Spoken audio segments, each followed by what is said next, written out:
This is the exact photo the Lawson family took just hours before every single person in it except one was dead. There's a photograph that almost fools you. A family pose in their best clothes, the sort of studio portrait made to remember ordinary days. Look at the small details.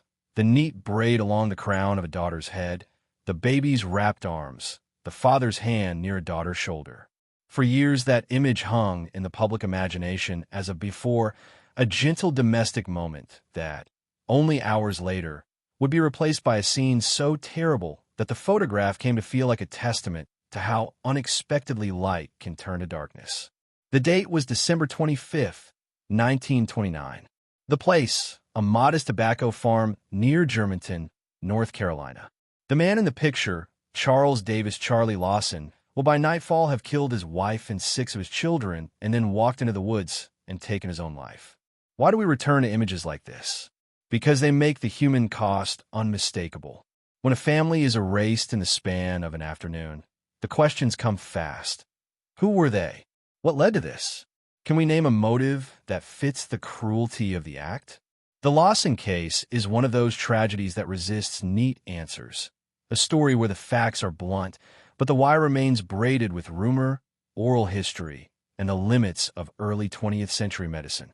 In the pages and files and songs that followed, people have tried to find a pattern that makes sense of the senseless. Today, with our distance and resources, we can assemble the evidence, evaluate competing explanations, and, critically, put the victims back at the center of the telling. This is the story of the Lawson family, who they were, what happened to them that Christmas, and how a single violent act made a small community into a place of pilgrimage, rumor, and folklore for nearly a century. To understand a crime, begin with the ordinary life that preceded it. Charles Davis Lawson, Charlie, and Fanny Manring married in 1911. Over the next decade, the couple raised children and eked out a living on tobacco and tenant farming in the rolling hills of Stokes County. They lived in a community where neighbors often worked the same strips of earth, traded labor and stories, and where appearances mattered. Church attendance, reputation, the quiet dignity of survival. By 1927, the Lawsons had achieved something many of their peers had not. They purchased the farm they worked, a small landholding on Brook Cove Road. That purchase, by all accounts, was an achievement born of thrift and hard work. Family histories record births and deaths with an economy that can feel like reverence. In the Lawson household, sorrow existed long before the massacre. They had lost a son some years earlier to illness, and ordinary rural hardships had shaped their world. In photographs compiled by archives and families, the Lawsons look like many Appalachian families of the era. Hands calloused, smiles measured, a spare sense of pride in clothes that were carefully chosen for moments when the camera was out. The 1929 portrait, the one that would be retold and reproduced for decades, shows Charlie, Fanny, and 6 of their children. One child, Arthur, was absent the day the murders began. His absence would be decisive. Neighbors remembered the Lawsons as church-going, steady, and private. Charlie was often described as quiet, reliable, someone who paid his debts and kept his word. Fanny was spoken of as devoted, the kind of mother whose small domestic acts, like baking a cake for a holiday, were everyday efforts to make life softer for her children. Yet, ordinary life includes ordinary wounds. Family and neighbors later recounted that Charlie had suffered a head injury, a blow from a falling branch, while working, which they believed altered his temperament. If you're enjoying this story, kindly do us a favor and subscribe to our channel. It is free and won't cost anything, but it means the world to us. We're just a small channel trying to grow. Thank you, and back to the video. The injury is part of the oral record surrounding the killings and would come to be one of the possible explanations for what followed. But oral memory and contemporaneous medical fact do not always align, and the neurological theory would be tested, and in many ways fail, under examination. In late December of 1929, Charlie did something unusual for men in his position. He bought new clothes for Fanny and the children and took them all into town for a professional photograph. For tenant farmers and smallholders, money was scarce. To spend on clothing and photographers' fees was a statement. The family posed at a studio, careful, arranged, formal. The picture read like an act of preservation. They wanted to be remembered with dignity. In the weeks that followed, that photograph would haunt people as a last image, a record of decisions that preceded destruction. Why did Charlie spend the money? People have offered answers that range from ordinary pride to something darker. Some historians suggest the clothes and the portrait could have been an effort to create a memory for children who might otherwise feel the pinch of cold and want. Others have framed the act as part of a plan, a man creating a last, perfect image before committing an unthinkable act. The photograph itself refuses to explain motive. It remains only a photographic fact, testament to a domestic tableau that will never be restored. And on Christmas Day, 1929, the Lawsons rose to the ordinary rituals of a family holiday. Fanny prepared a cake. Children played. The day carried the small comforts of food and warmth. But as afternoon deepened, things shifted in ways that were not immediately visible. Charlie sent his eldest son, Arthur, 19, on an errand to visit relatives in town. It was a seemingly one-off instruction. Later, it would be the single act that spared Arthur's life. Around mid-afternoon, the first shots were heard near the tobacco barn. Two daughters, Marie, 17, and Carrie, 12, were struck down while walking and laughing on the way to visit relatives. The accounts of witnesses and later summaries indicate that the attacks began in the open, near the barn, where two girls fell in the snow. It is an image that pierces for the way it interrupts movement and joy. Two young lives ended by the hand of a man who had been their father. After the barn, Charlie returned to the farmhouse and to the doorway where Fanny was likely attending to the children and the cake. He shot her in the doorway. Inside, the smaller children heard the shot, and in fear they hid, beneath beds, behind furniture, in places where a child hopes a parent won't find them. The house, once filled with the ordinary music of domestic life, became a place of quiet terror and fallout. Neighbors who rushed to the property afterwards described scenes of overturned furniture and hiding places gone still. 4-year-old James and 2-year-old Raymond were found in their hiding spots and killed. 7-year-old Mabel was located and killed as well. The infant Mary Lou, 4 months old, could not flee. The medical records and coroner's reports of the day, as summarized by historians, record that the infant's death was due to blunt force trauma rather than gunshot wounds, an atrocity particularly difficult for any community to absorb. After the killings in the house and barn, the bodies were placed with care that unsettled everyone who later saw the scene. Reports from the investigation record that the victims' arms had been crossed and stones placed under their heads, as if for burial, a choreographed staging that suggested, to some, that Charlie believed he was offering his family a kind of dignity in death. To others, it signaled ritual, detachment, or a mind that saw murder and care as part of a single act. Unbelievable when this happened. I couldn't hardly take it in, because after being there and seeing this love that he showed toward us. Whatever the intent, the tableau left a deeper chill than the violence alone. Arthur returned to the farm later that day and discovered the carnage. His screams called the neighbors. People, men and women who had gathered for their own Christmases, ran out into the yard. The only living Lawson who remained immediate to the scene was Arthur. Charlie was gone. Footprints in the snow told investigators he had not simply walked into the woods and immediately ended his life in one decisive motion. Instead, those tracks suggested pacing, circles around the tree where he would later be found, perhaps 20 to 30 minutes of walking that some contemporaries estimated. Then the final shot. Charlie's body was found leaning against a tree, the same shotgun that had been used in the massacre lying nearby. The local law enforcement response was immediate, though shaped by the time and place. A rural county in 1929 did not possess the forensic apparatus available today. But the case drew attention beyond the county line. Charlie's brain tissue was sent for examination to a major medical center, Johns Hopkins Hospital, a step that signaled the authorities' interest in a possible medical explanation. Pathologists reported no gross abnormality, no tumor, no obvious lesion that could explain sudden homicidal violence. The absence of medical finding would prove consequential. For some, It closed the door on biological explanation. For others, it forced reflection on the limits of the technology and knowledge of the era. Local newspapers reported the facts as they knew them. Names, victims' ages, the basic sequence of events. But the core question, why, remained wide open. At the scene, residents passed around their own accounts, and the farmhouse itself, shockingly, became a place that drew curiosity. Family members opened the home to visitors, and, disturbingly, artifacts from the scene became objects of souvenir taking. Contemporary reporting later recorded that a cake prepared for the family's Christmas had been put on display and that visitors would pick raisins from the cake as mementos. Such behavior, ghoulish and thoughtless by modern standards, helped turn the tragedy into a public spectacle. When motive is missing, rumor arrives quickly. Over the decades, 3 lines of explanation emerged as the most commonly proposed. First, neurological injury. Second, a secret of incest and pregnancy. And third, economic despair and psychological collapse. Each has strengths and gaps.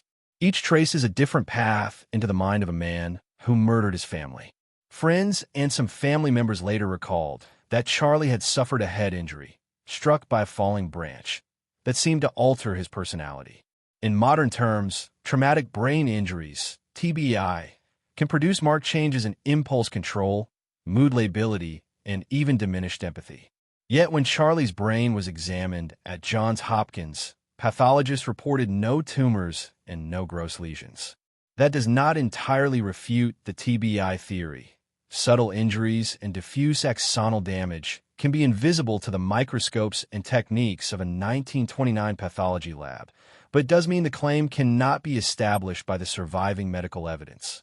The result is uncertainty, plausible mechanism, no conclusive proof. Perhaps the most damaging and sensational theory was revived late in the 20th century by the researcher Trudy J. Smith. In her 1990 book, she compiled oral histories and interviews suggesting that Charlie had sexually abused his eldest daughter, Marie, and that she had become pregnant. According to this account, the portrait, the new clothes, and the subsequent slaughter could be read as part of a murderous attempt to bury proof of an unspeakable secret. For many readers, this theory supplied a motive commensurate with the crime's horror. But the theory rests on decades-old recollection and rumor rather than contemporaneous documentation. The medical records and coroner's files available do not conclusively record pregnancy, and no definitive forensic evidence from 1929 confirms the claim. Historians and some descendants have criticized Smith's conclusions as reliant on hearsay and memory that could have become amplified with time and the appetite for sensational explanations. The incest claim thus remains contested, an allegation powerful in its explanatory force, but fragile when held up to documentary scrutiny. The late 1920s were a time of economic tremor. The stock market crash of October 1929 would ripple outward and change the fate of many Americans. For small farmers and tenant owners, the pressure of debt, failed crops, and an uncertain future could be crushing.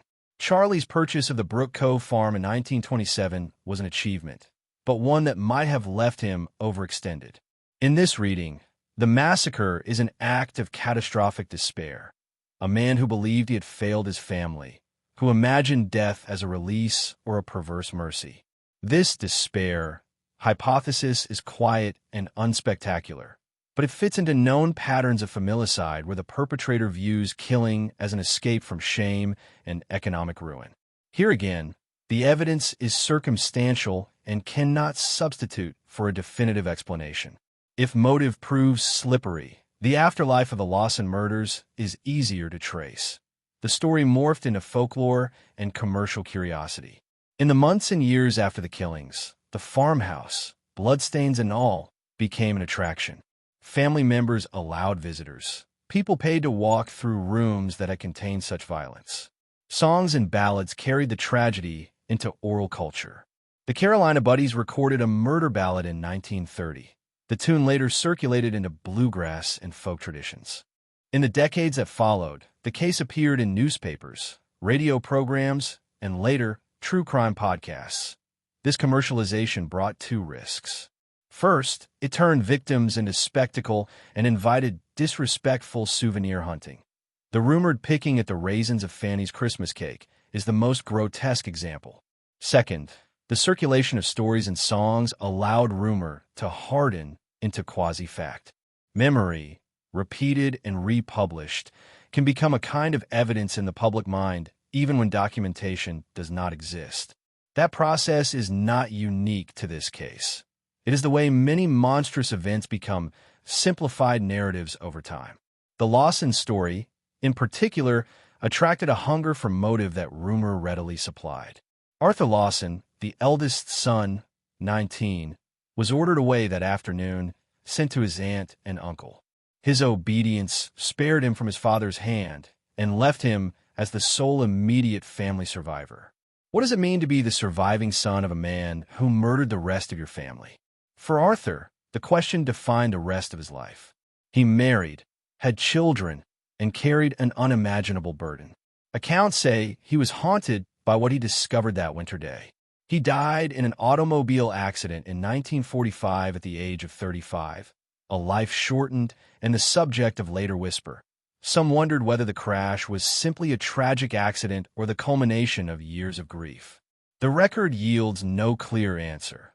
What remains is a life that began and ended under the long shadow of family violence that we often forget that survivors are not only statistical notes. They live in the aftermath, negotiating memory and community. Arthur's difficulties, the grief, the attempts to rebuild a life, the public curiosity, are the human legacy of a crime that made headlines and then sustained interest for generations. Many of the people profiled decades later as remembering the murders were themselves children or grandchildren of those who lived through the winter of 1929, not eyewitnesses, but carriers of a family story that came to define whole stretches of rural social identity. When a journalist, historian, or documentarian revisits a case like the Lawson murders, we must ask not just what happened, but what we can reasonably claim to know. Primary facts, the date, place, deaths, and survivor, are well established.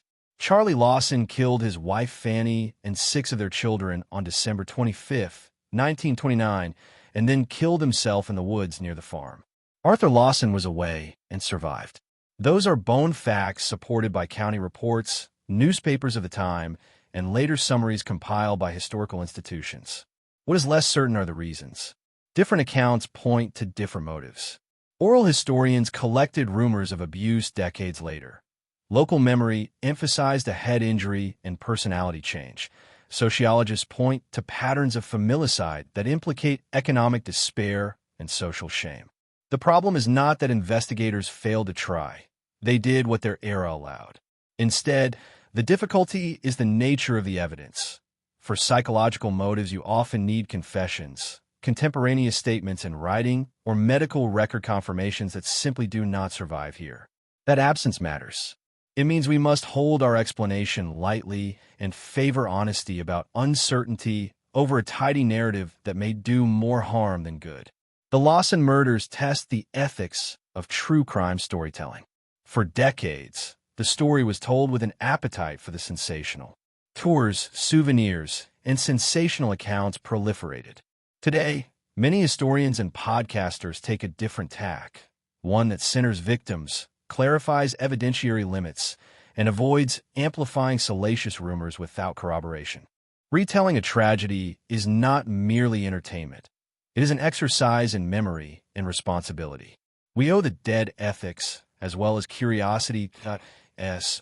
When we say Charlie had to have a motive, we should be careful. It is possible he killed because of injury-induced changes in brain function.